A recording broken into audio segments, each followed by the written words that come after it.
بسم اللہ الرحمن الرحیم۔ قال رب ان قومی کذبون۔ اس پر حضرت نوح علیہ السلام نے گویا کہ اب جیسا کہ میں نے عرض کیا اتنا عرصہ بیت جانے کے بعد اب یہ بات جو ہے حضرت نوح علیہ السلام کی زبان پر آ گئی، جیسا کہ ایک اور مقام پہ فرمایا گیا انی مغلوب فانتصر، غالباً سورہ قمر ہے، اے پروردگار میں تو اب مغلوب ہوا چاہتا ہوں۔ اب معلوم ہوتا ہے کہ میرے بس پڑتے اب کوئی شے ہونے والی نہیں ہے، کتنے معدود چند لوگ حضرت نوح علیہ السلام پر ایمان لائے تھے۔ فانتصر، اب تو ان سے انتقام لے۔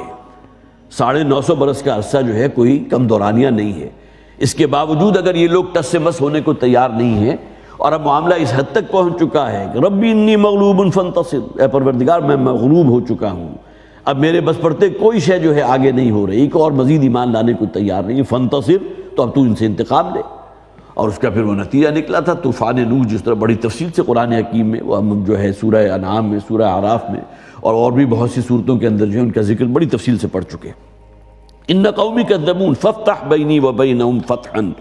تو اب فیصلہ فرما دے میرے اور ان کے مابین، ونجنی ومن معی من المؤمنین، اور مجھے بھی نجات دلا دے اس ظالم قوم سے اور وہ لوگ جو میرے ساتھ ایمان لا چکے ہیں اہل ایمان میں سے۔ اب جیسا کہ میں نے عرض کیا کہ حضرت نوح علیہ السلام پر جو مستند ترین روایات زیادہ سے زیادہ جو تعداد آتی ہے وہ 72 افراد کی ہے۔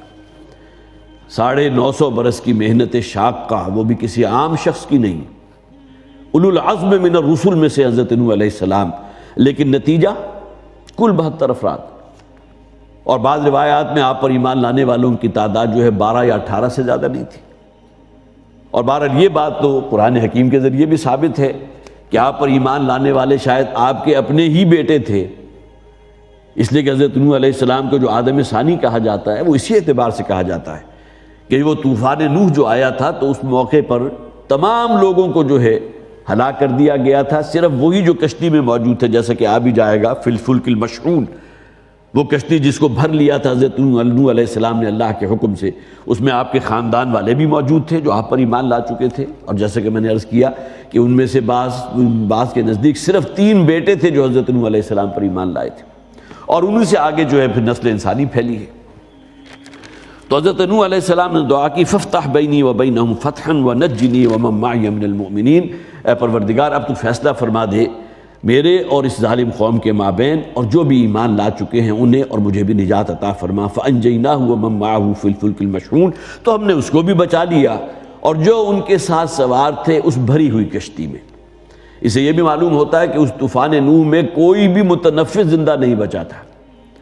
اس لیے کہ تمام نوع کے جو حیوانات تھے ان کا بھی ایک ایک جوڑا، جیسا کہ اس سے پہلے جب ذکر ہم نے پڑھا تھا، مجھے سورت کا اس وقت نام یاد نہیں آ رہا، لیکن وہاں اللہ نے حکم دیا تھا کہ ہر ایک کا ایک ایک جوڑا جو ہے اپنے ساتھ اس کشتی میں سوار کر لو۔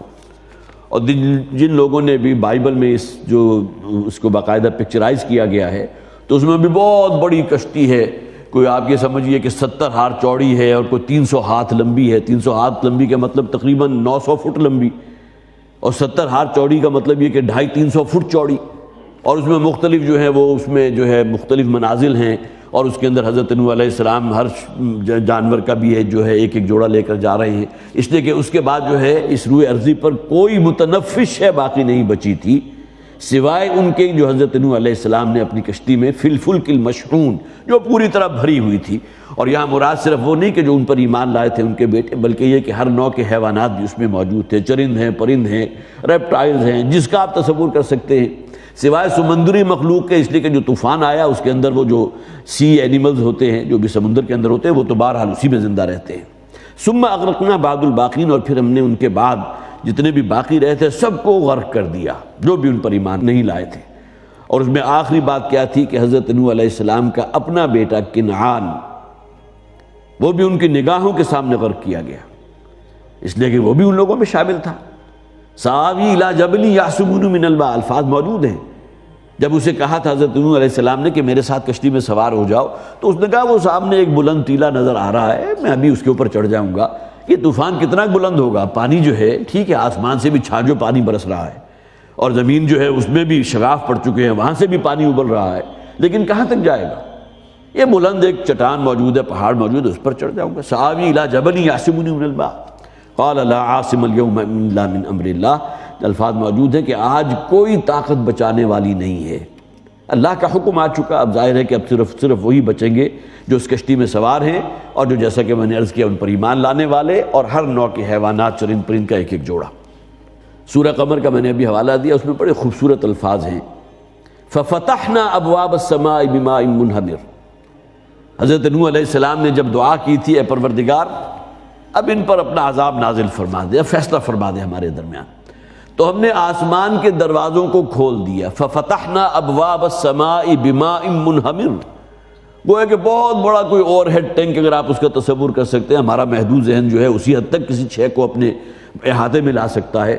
اس کا فرش جو ہے اگر توڑ دیا جائے تو جس طرح پانی اس میں سے نکلے گا، تو کسی شے کو کھول دینا۔ فَفَتَحْنَا أَبْوَابَ السَّمَاءِ بِمَاءٍ مُنْهَمِرٍ، ہم نے آسمان کے دروازوں کو کھول دیا اور وہاں سے جو پانی پھر پرنالوں کی شکل میں برسا ہے۔ وَفَجَّرْنَا الْأَرْضَ عُيُونًا فَالْتَقَى الْمَاءُ عَلَىٰ أَمْرٍ قَدْ قُدِرَ، اور زمین کو ہم نے جو ہے اس میں شگاف ڈال دیے،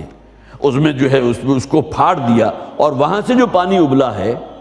فَالْتَقَى الْمَاءُ عَلَىٰ أَمْرٍ قَدْ قُدِرَ، یہ ہیں بہت خوبصورت الفاظ، اور یہ آسمان کا پانی اور زمین کا پانی دونوں مل گئے ایک ایسے کام کو اپنے انجام تک پہنچانے کے لیے جو اللہ کی جانب سے طے کر دیا گیا تھا۔ اور وہ کام کیا تھا؟ اس وقت تک کی جو بھی معلوم دنیا تھی